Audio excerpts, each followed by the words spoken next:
నమస్కారం అండి. గత 3 రోజులుగా బాలికా సదన్ లోని అమ్మాయిలు ఇబ్బంది పడుతున్నారు, వాళ్ళు బయటికి వెళ్ళిపోతామని చెప్పేసి కొంచెం గొడవ చేస్తున్నారని చెప్పి మీడియాలోని వాటిలోని కూడా ఆ రోజు నాకు డే ఫస్ట్ కూడా తెలిసిన తర్వాత ఇమీడియట్ గా ఆ రోజు నేను అదే రోజు కలెక్టర్ గారితోని అదేవిధంగా సిపి గారితో కూడా మాట్లాడడం జరిగింది. కలెక్టర్ గారితో మాట్లాడిన తర్వాత ఇమీడియట్ గా ఐసిడిఎస్ వాళ్ళని అదేవిధంగా సిడబ్ల్యూఎస్ వాళ్ళని ఇక్కడికి పంపించి ఇక్కడ పిల్లలతో కూడా మాట్లాడించడం, అదేవిధంగా వాళ్ళు ఏదైతే వాళ్ళు డిమాండ్స్ చేశారో కొన్ని డిమాండ్స్ ప్రకారంగా కొంతమందిని ఇక్కడ నుంచి వాళ్ళ హోమ్స్ పంపించడం, ఇవన్నీ కూడా రెగ్యులర్ గా జరిగిన ప్రొసీజర్ లో జరిగినాయి. అంటే డే ఫస్ట్ వాళ్ళు ఎప్పుడైతే యాజిటేషన్ చేశారో నా దృష్టి కూడా వచ్చిన వెంటనే ఇమీడియట్ గా కలెక్టర్ గారితో మాట్లాడిన తర్వాత సిపి గారితో కూడా మేము మాట్లాడినప్పుడు సిపి గారు కూడా ఒక మాట చెప్పారు. అసలు లోపల వాళ్ళు ఏం జరుగుతుంది క్లియర్ గా తెలుసుకోవటానికి ఒక ఉమెన్ పోలీస్ ని అదేవిధంగా ఒక ఎంఆర్ఓ గారిని కూడా పంపించి లోపల ఇండివిజువల్ గా ఒక్కొక్క పిల్లలతో కూడా మీరు మాట్లాడండి అని చెప్పిన తర్వాత ప్రత్యేకంగా వాళ్ళు కూడా లోపలికి వెళ్ళి ఎంఆర్ఓ గారు అదేవిధంగా లోకల్ పోలీస్ కూడా లోపలికి వెళ్ళి అందరితో కూడా క్లియర్ గా మాట్లాడడం జరిగింది. అయితే కొంతమంది పిల్లలు ఇక్కడికి వచ్చిన పిల్లల్లో అరౌండ్ ఇక్కడికి 53 to 60 మెంబర్స్ ఉన్నారు. మొన్నటి వరకు ఒక 60 మంది పిల్లలు ఉండేవారు.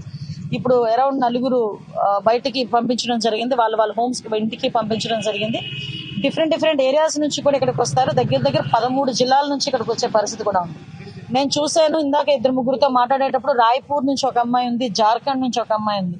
వీళ్ళు ఏం చేస్తుంటారంటే తల్లిదండ్రుల నుంచి తప్పిపోయో లేకపోతే తల్లిదండ్రుల మీద కోపంతోనో ఈ రైల్వే స్టేషన్ లో ట్రైన్స్ ఎక్కేసి ఇలా బస్సులు ఎక్కేసి ఇలా వచ్చిన వాళ్ళందరూ కూడా ఈ ఉమెన్ అండ్ చైల్డ్ వెల్ఫేర్ వాళ్ళు వీళ్ళందరూ కూడా వీళ్ళ టీం రెస్క్యూ చేసి ఇక్కడికి తీసుకొచ్చి పెట్టే పరిస్థితి. కొంతమంది ఇక్కడికి వచ్చిన తర్వాత కూడా కొన్ని సందర్భాల్లో వాళ్ళ అడ్రస్లు కూడా వాళ్ళు ఎక్స్ప్లెయిన్ చేయలేరు, చెప్పలేరు. కొన్ని సందర్భాల్లో వాళ్ళ పేరెంట్ తాలూకా ఫోన్ నెంబర్స్ కూడా వాళ్ళు మర్చిపోతారు. కొంతమంది చిన్నపిల్లలు కూడా ఉన్నారు.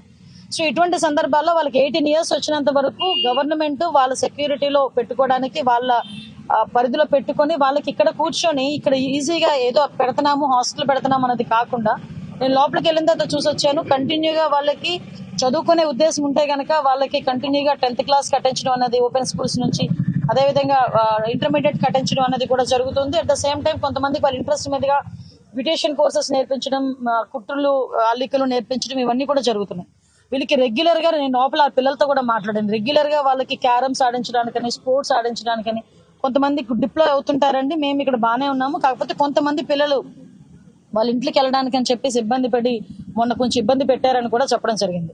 అయితే ఇక్కడ గవర్నమెంట్ పరంగా మేము తీసుకోవాల్సిన చర్యల గురించి కూడా చర్చించినప్పుడు ఉన్న డిపార్ట్మెంట్ వాళ్ళతో డెఫినెట్ గా ఇక్కడికి సైకియాట్రిస్ట్ ఎవరైతే ఉన్నారో అంటే కొంతమంది పిల్లలు ఇక్కడ పోక్సో కేసులో కొంతమంది ఉంటారు. అంటే చిన్నప్పుడే లైంగిక దాడి అనేది జరిగితే వాళ్ళు మెంటల్ గా కొంచెం డిస్టర్బ్ అవుతారు. ఎప్పుడైతే డిస్టర్బ్ అయ్యారో బయట చూసిన ప్రతి వాళ్ళని కూడా చూసి భయపడటం, అదేవిధంగా వాళ్ళు కొంచెం డిస్టర్బ్